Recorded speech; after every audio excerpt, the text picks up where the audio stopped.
make a move and the bunny gets it. I said, put the bunny back in the box. Why couldn't you put the bunny back in the box?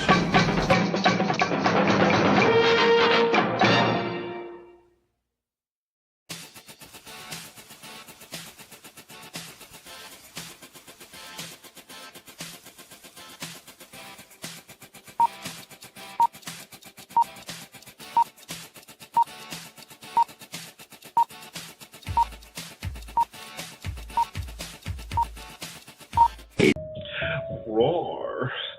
Roar. Colonel Ironsides here. 200 years I stood in the gap, fighting those who would harm my country. It was my honor, my sacred duty, so help me God. 9 times they took my life. 9 times I stood back up and made them pay. The freedom fighter and I could handle anything, but someone betrayed me. I was ambushed, made mortal, rendered powerless, and retired. They passed an amendment and made me a civilian before I left the hospital. For 50 years I watched my country change. Watched this work while erasing me from history. The day I quit my job, I powered up and discovered they lied about that too. I'll remind them of freedom. I'll remind them of duty. I'll remind them of their oaths and who they serve. I'll remind them while I'm shoving it down their throats.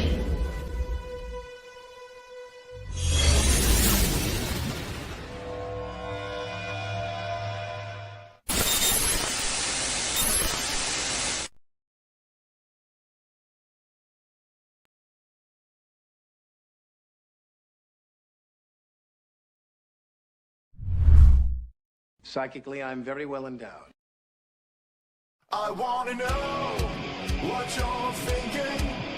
There are some things you can't hide. I want to know what you're feeling. Tell me what's on your mind.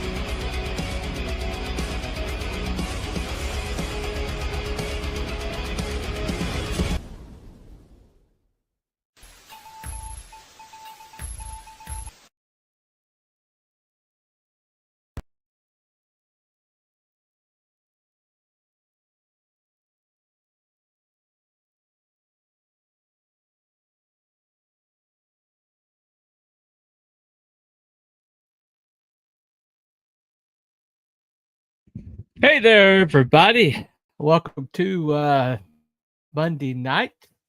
Now, if you're wondering, didn't we just do a character autopsy? Yeah, we did just Thursday night. But I'm gonna have to switch the Gen X files out this week to Thursday because a friend of mine wanted to come on the show, RJ Williams, and talk about Paul Orion and the state of science fiction in the modern times. And you know, that was the day he was available, so I decided to switch it out. Got a comment already. Let's find out who this is right quick. Wrangler, hello everybody. Like, subscribe, and stuff, and share. Yeah, there you go. All right, appreciate it, Wrangler. One of my newly minted mods. Anyway, so tonight we're going to do a character who is kind of like considered kind of out of style. But he is also Stan Lee called him the prototype of the modern superhero. And so you'll see a lot of his DNA and all superheroes from his period on. And so let's talk a little bit about Clark Savage Jr., also known as Doc Savage. Time for the first cut. The drawer is out. He is on the table, and let's go.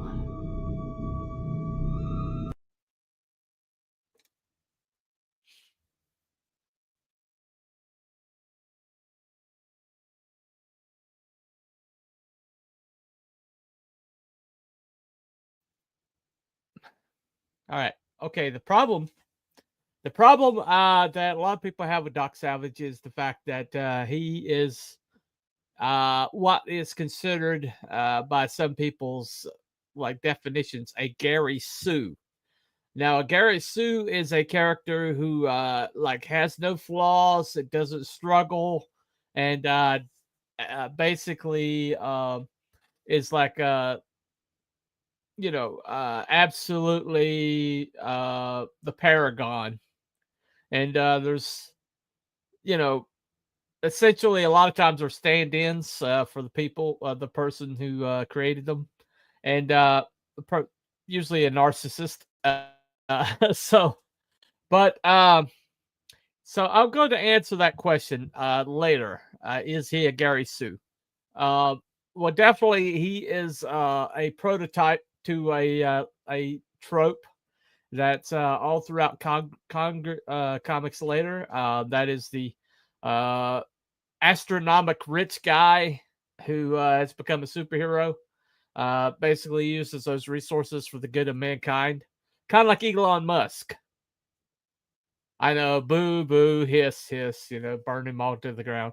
But, when you think about it, Elon Musk is very much like Tony Stark. He's very much like Bruce Wayne. He's very much like Clark Savage Jr., the rich man who has a lot of resources that chooses to use those for the good of mankind. This kind of sums him up. It kind of gives you the cheesiness of him. There's a movie that came out in '75, and it's aged like milk. But it kind of gives you the idea of a Doc Savage. And so there's been several trailers, but this is the one I chose because it's cheesy. About as cheesy as you can get. Hold on a second. Hey there, Ron Eli played Doc Savage, and it was a good movie in my opinion. Yeah, Ron Eli also played Tarzan, I believe. Beefy guy. But, he didn't quite look like Doc Savage. Doc Savage has dark eyes with like a metallic flake. Kind of a gold flake in them. And he had blue eyes. But either way, let me play this trailer right quick. Hold on, let me get that comment down. Oh, there we go. All right. So, yeah, let me play this right quick. When slithering horror threatens, when assassins narrow their sights, when terrorists strike,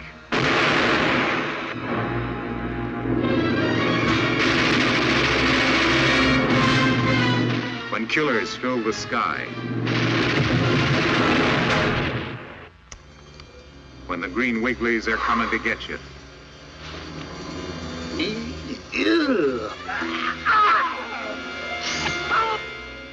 When you're all doomed to die a horrible death. We're all doomed to die a horrible death. When you're in that kind of trouble, who do you call on? Doc Savage! Doc Savage! Doc Savage! Doc Savage! Have no fear. Doc Savage is here. Well, now, you handle the documents. Yes. Is there anything you can remember about them? Anything that might help me find that land which was given to my father? It is very strange, senor. The deed was signed by the chief of the Quetzal tribe. But there is no Quetzal tribe. Can you believe this? Yes. Yes, I think I can. father got there. Somehow I must get there too. But it may take days to get there. You've brought us this far, Mona, and I thank you. I love you.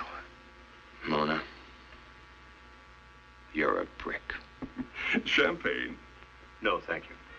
Perhaps something a bit more potent. I'll have a Coke, please. He's noble and strong. He's got a brain, a super brain that will not rest. He'll right every wrong. Let us all try and help to soothe the savage breast.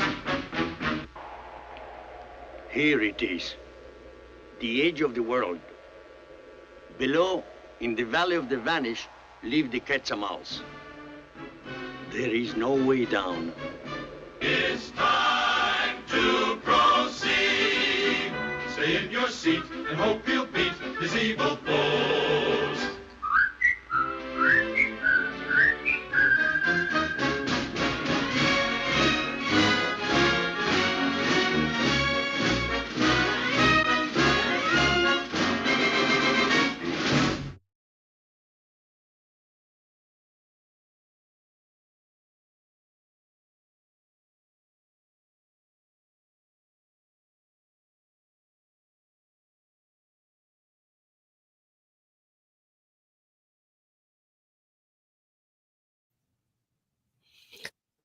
So, cheesy enough for you? I mean, seriously, is that cheesy enough for you? It's about as cheesy as you can get. But you know, it kind of like looks like bit like Adam Warlock. Yeah, I'll go with that definitely. So basically, the Man of Bronze. He's called that because he is he's built like a statue. He also has like a bronze skin, because he's tan. His hair is like brown but sun bleached, and so it has like highlights, so it looks kind of bronze. His eyes are brown, both gold flecks in them, and he's pretty much at the pinnacle of human conditioning in every possible way, physically and mentally. Pretty much the ultimate male, about as well trained as you can get. And this is kind of like back at a time where people thought that if you trained hard enough, you could pretty much make yourself superhuman. A little bit of Nitsky and Superman mixed in there. But this was pretty common back then. It was a common trope. But anyway, cheesy like a Taco Bell burrito. Yeah, he should be on a brawny wrapper. Yeah, doesn't quite have the mustache for it, I don't think. Anyway, so let's talk about his character history right quick. And I had to do some research on this one, but hold on a second.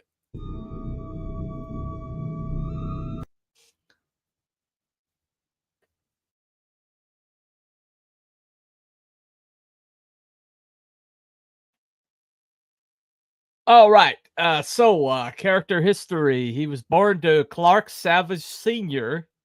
and Aronnax Larson. Really strange name.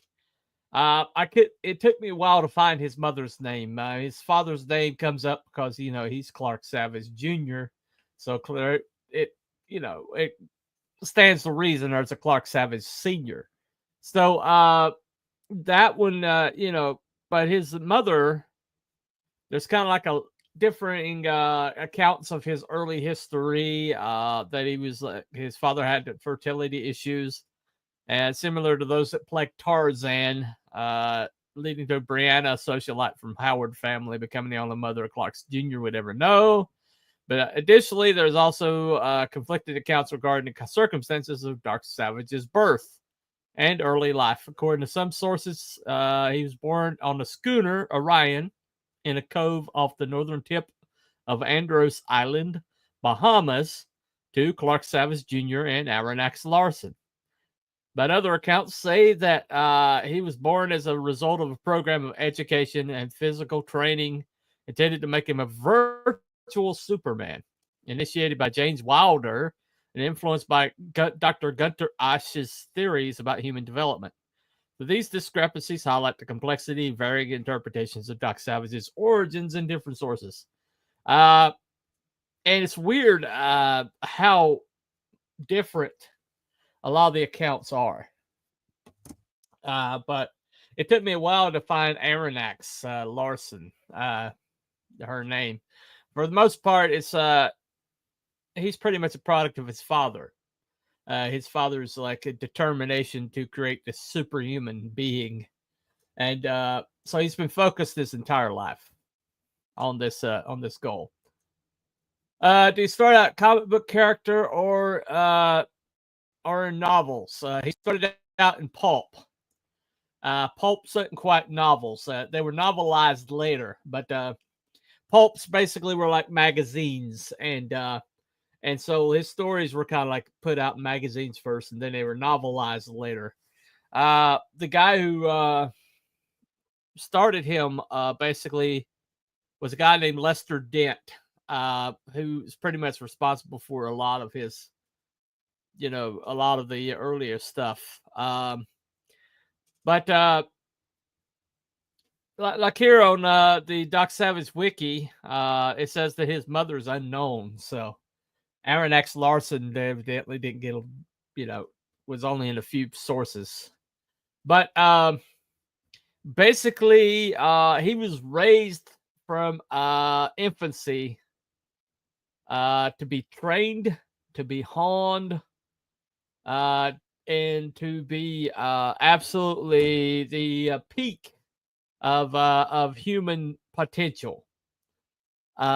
In physicality, he works out hard, at least 2 hours a day. Mentally, let me just read this off. But he is genius level intellect naturally. Peak physical, mental conditioning, skilled scientist, surgeon, inventor, detective, athlete, martial artist, photographic memory, and master of disguise, and a partridge in the pear tree. But yeah, so he's like the living embodiment of the Nietzschean Superman. Nietzsche basically proposed that you could take a human and reach the upper echelon of development and create this being who is like as ultimate as you can get. Over the years, there's been like people who have kind of like achieved close to this. Jim Thorpe is considered one of the greatest athletes of all time, but he was also a straight A student. And along the way, you'll find people like Captain America is supposed to be artificially induced to the peak of human conditioning and to the peak of human mental acuity and things like that. The MCU kind of like pushed it beyond that to superhuman, but basically he is like the ultimate human, and he also has resources beyond those of a normal man because he has like a mine in Africa that where he gets his money from. It's like a gold mine in Africa, and because of it, which he gets called colonizer all the time by the half-wits out there. But it's kind of sums it up. This is his saying that is like in every one of his novels. Let me strive every moment of my life to make myself better, that all may profit by it. Let me think of the right and lend all my assistance to those who need it, with no regard for anything but justice. Let me take what comes with a smile without loss of courage. Let me be considerate of my country, of my fellow citizens and my associates, and everything I say and do. Let me do right to all and wrong no man. So there you go. But pretty much, he's got all sorts of like weapons. He's got vehicles. He's got 86th, the whole entire 86th the floor. It's kind of insinuated it's the Empire State Building, but he's got like the 86th floor to himself. He also has a retreat in the Arctic Circle called the Fortress of Solitude. Yeah, the Fortress of Solitude in the Arctic is where he goes when he wants to get away from everybody. Does that sound familiar? It should. Anyway. But okay. So, he's got all these weaponry. He's got all these, he's even got a private tank. I mean, he's got a submarine. He's got planes. He's got everything.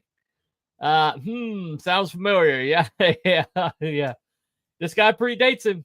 Predates Superman by a few years. Quite a few years. So anyway. So, all right. So, now that that's established, let's go to pulp or noir. Now, this is going to be pretty no-brainer because he's kind of like the prototypical. But when I say pulp or noir, for those who don't know my categorization, when I say a pulp character as opposed to a noir character, a pulp character has some superhuman qualities, has a definitive moral code that they follow and will not venture from or will not break for any reason. And you can have a good guy or a bad guy. That's this. But the noir essentially is they show their humanity, their weaknesses, and they don't have a definitive moral code. They pretty much have a situational ethic that they go by. And so that's the difference. Those two are kind of like two sides of the same coin. Now, I'm just going to call it, this guy is definitely...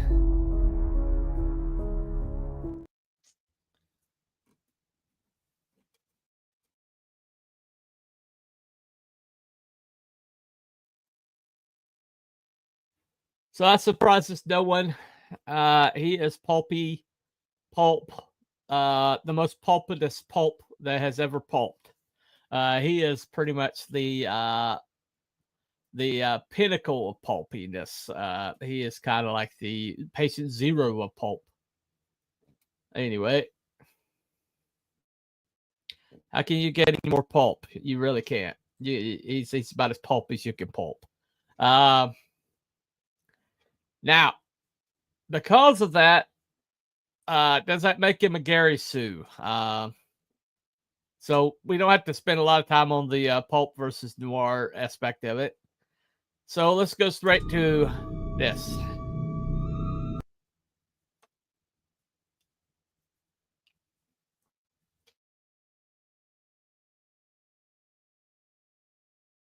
Now, writing challenges.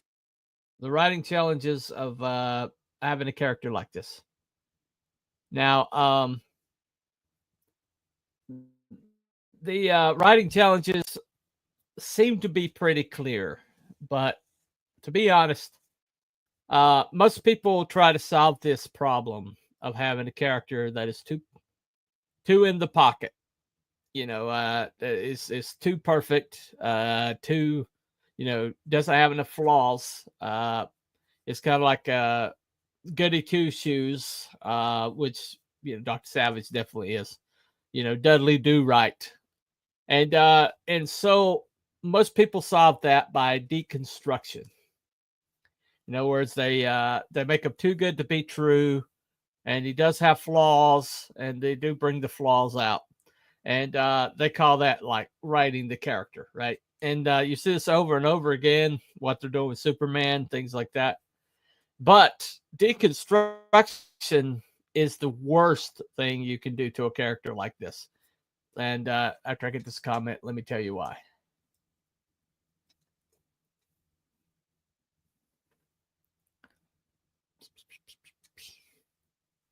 Elon wishes he was Doc Savage. Well, well, he's certainly giving it his best shot. He's certainly giving his best shot. It's okay.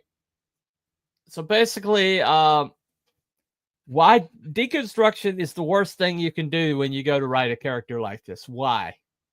Because when you deconstruct a character like this, you break the character. And some people find that confining. But in Doc Savage's case, there's like a real interesting built-in corridor. Because he has lived for this perfection his entire existence. He is a lot of ways sheltered. And you see this all the time in the pulps where Doc Savage will trust somebody that he shouldn't, or he will expect somebody to act in good faith that absolutely nobody else would think this guy's going to act in good faith. He has a blind spot where that's concerned because he sees the best in people almost exclusively because that's how he was raised. And he also is kind to a fault, kind to the point where it puts him and his fellow people in jeopardy. And he, because of that, being focusing on altruism, sometimes he can endanger people around him in his pursuit. And but even though, technically he's still a good guy, he still has absolute pulp to the wall, moral compass. He's not going to veer away from, or or in any way, shape, or form break it. Now, because of that, the humanity around him basically is forced to adjust, and doesn't always do so very well. And that's pretty much where the appeal of Doc Savage comes from. If you were to have a guy on this planet with these resources that has spent his entire life honing himself to the ultimate in human development,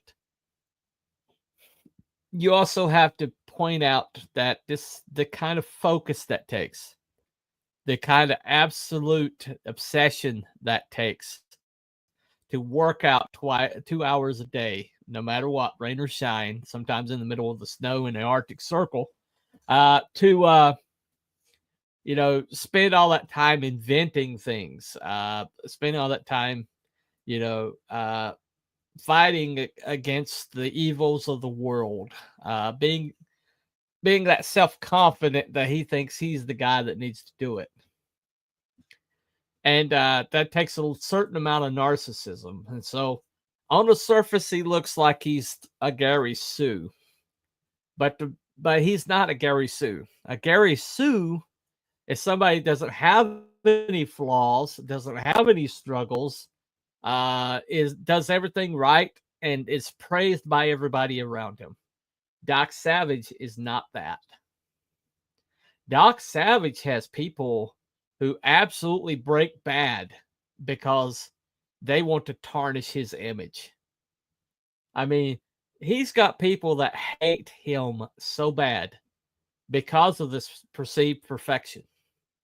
I mean, have you ever been around somebody that, was good at everything, and you just like, you're disgusting.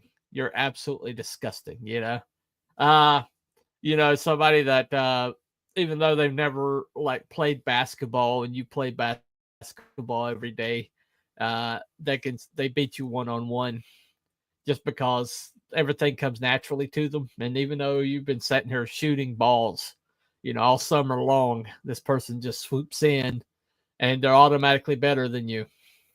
that breeds a certain contempt, that breeds a certain anger and rage and envy. And you see this in Doc Savage stories where people will absolutely, like Dr. Sunshine, is kind of an arch enemy for 2 of the books. He stole Doc Savage's inventions and uses them against him. And he's brilliant enough that he survived one encounter with Doc Savage, and actually had 2. So he's kind of like the Moriarty of Sherlock Holmes. Which, by the way, Moriarty was only in one story. He was implied in other stories, but he was only in one story. Most people don't realize that. Hold on a second. Buckaroo Banzai is definitely a Doc Savage. Definitely a Doc Savage type. So did that comment show up? I clicked on it. Hold on a second. Buckaroo Banzai is a modern version. Yep.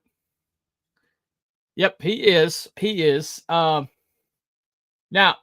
when you have a Gary Sue, and this is when he gets mistakenly called a Gary Sue, but when you have a Gary Sue, everybody around them loves them because they're usually like a stand-in for the writer. And so the writer deeply wants everybody to love him, so he creates a character that's universally beloved, and it has their attributes, and so that's why it becomes a Gary Sue. Now, Doc Savage, though, is not universally loved, and he even has people within his own circle, his 5 super guys in his circle. Let me read them out right quick.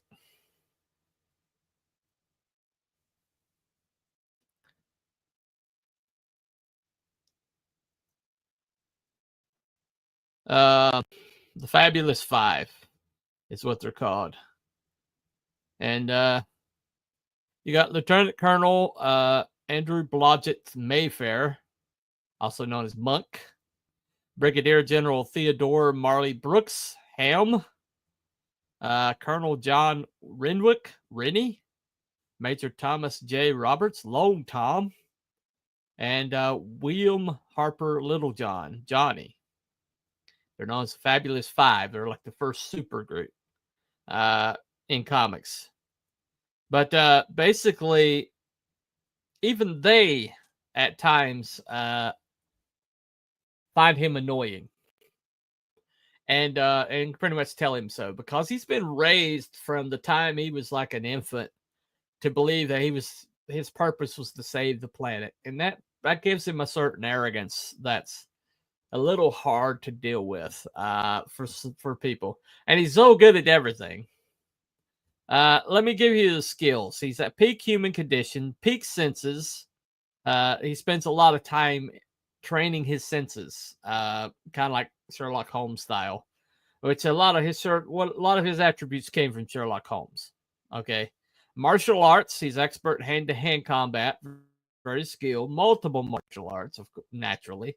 Stealth, because by studying movements of jungle predators, he's learned to move silently through dense woods. Genius level intellect, of course. Eidetic memory, some call that photographic memory. Multilingualism, he's fluent in many languages. Physician, brain surgeon, actually, neurosurgeon, yeah. Mechanical engineering. Physicist, chemistry, musician. He's classically trained, being an expert playing the violin. And master disguise, ventriloquism. He can throw his voice, which comes in handy. And pilot and driving.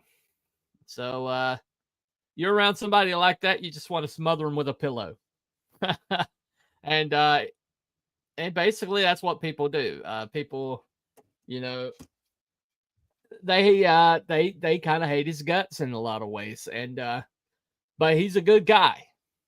None of them can ever say that he's not a good guy.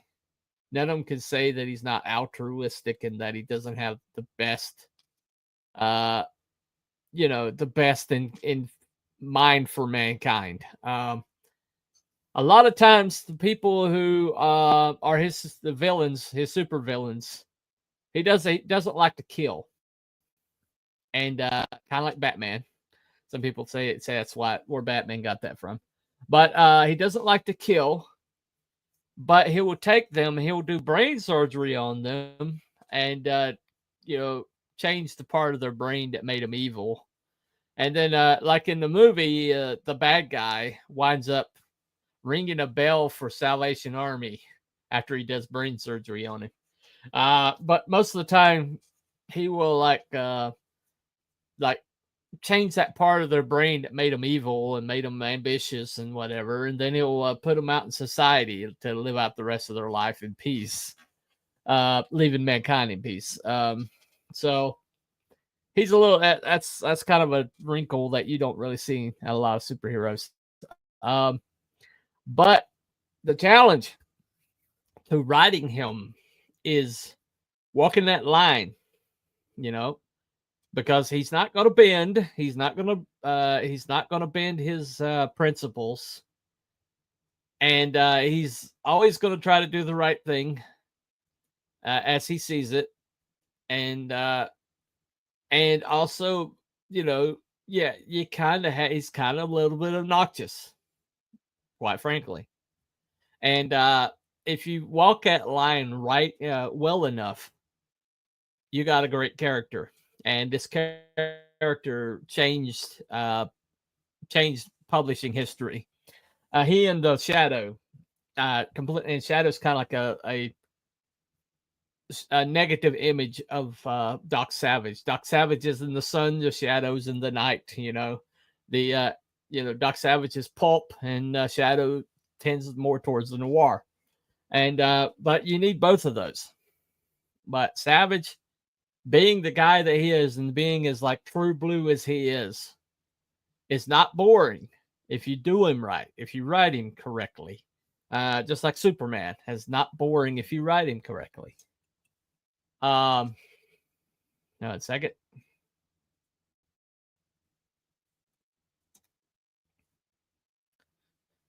All right.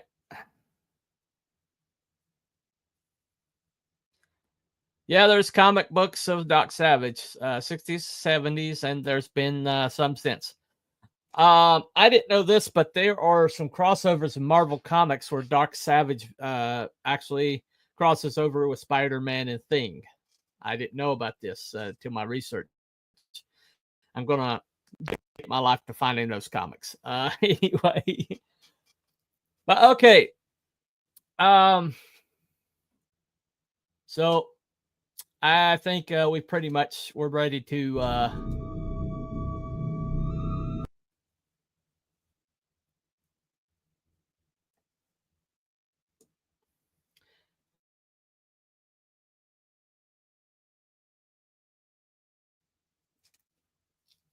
all right.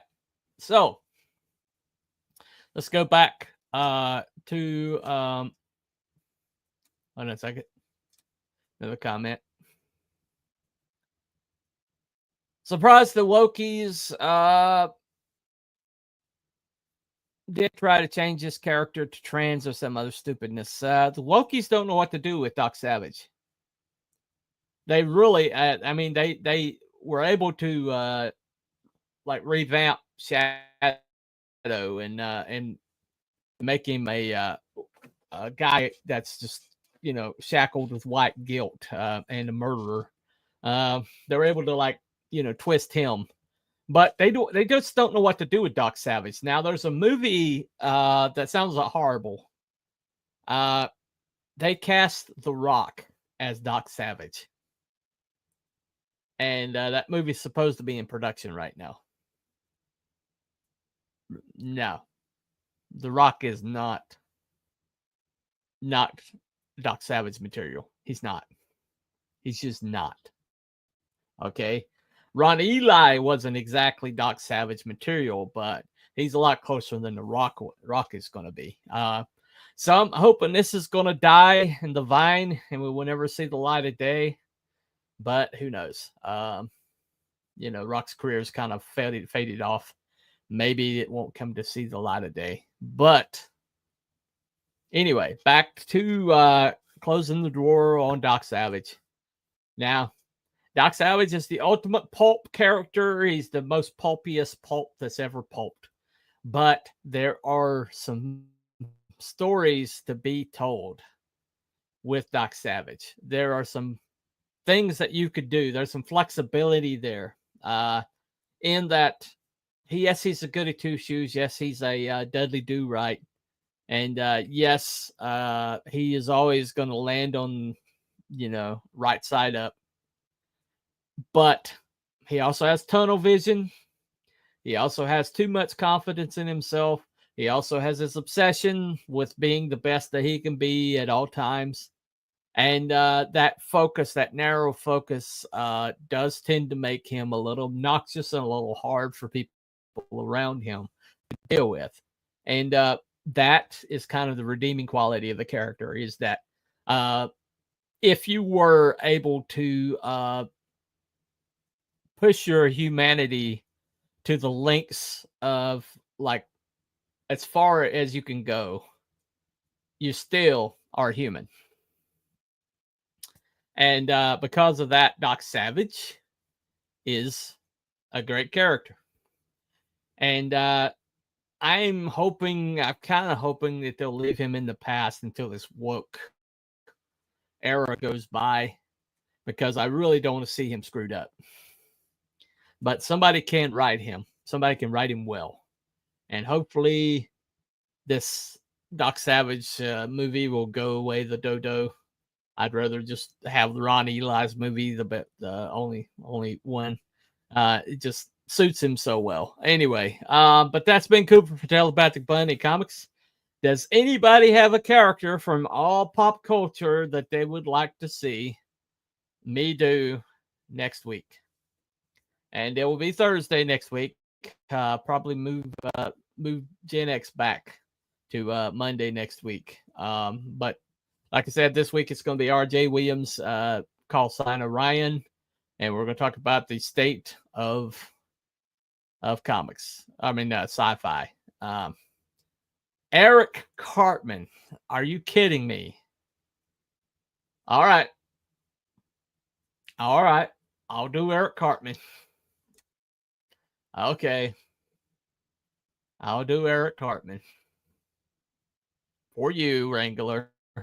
For you, man. I'm doing this over. Yeah, I asked for it. So here I go. All right. So next week is evidently going to be Eric Cartman. I'm going to need a lot of research on this one. Calling it now. He's noir. He's definitely noir. All right, thank you all for coming to the character autopsy. The drawer is closed on Doc Savage. I do have a correction from last week. I got a comment, and this was I had it open. Hold on.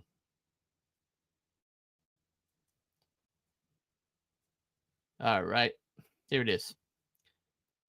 So, all right. So this is from Bradford2764. And he said, not a bad breakdown. You glossed over some cornerstone moments of her, Betsy Braddock. This is from last week, Psylocke. But you glossed over some cornerstone moments of her publication. And I think this person kind of misunderstood the emphasis of my show is on the core qualities, and that it's not necessarily a show that's going to give every single beat of their life. But anyway, I noticed you got hung up on her sexuality a few times, calling her a lesbian. Betsy is a bisexual. Rachel is her second on-panel same-sex partner. Cluster being her first about a decade before Rachel. and many men in between. Her most recent run on X-Force, 24 to 25, did a great job at doing a reset. She is still technically Captain Britain, but she was only summoned to Captain Britain armor for a specific task. Betsy is and will always be my favorite Marvel superhero, even with all the twists and turns she's been put through. My all-time favorite run is 80s Mutant Massacre, the story that I featured. Okay. Into the Fall of the Mutants into Outback, X-Men and Inferno. That's peak X-Men and Betsy for me. Thanks for giving her some spotlight, and check out the current X-Force. It's a fun 10-issue ride. I'd rather get circumcision with a rusty scissors than read that current run at X-Force. Sorry. Her tussle was, this is what I responded. Her tussle with Sabretooth is her best story to me. As I said, and I am sorry I flubbed her sexuality, but there is no build-up beforehand to me, and it was jarring. I don't follow modern comics very much, to be honest, because of the subpar writing. Like I said, I am looking at her core character, and I hope I did a good job with that. She's a lot more principled than she gets credit. Thanks for the response. Okay. So I did say that I was going to do a, if you have a problem with my breakdowns, feel free to respond. This one, evidently I screwed up with her sexuality. Evidently she is bisexual, not lesbian. Okay. So I stand corrected. Like I said, I haven't followed modern comics in a while. So, modern comics like to define things like that. And for the most part, I don't really care. I just don't really care. So, to this person, thank you for watching the show. I hope I read your comment correctly. And anybody that has any problems with what I said about Doc Savage, feel free to comment. And like and subscribe to this channel. And we will see you next time. Y'all have a good night. Bye, everybody.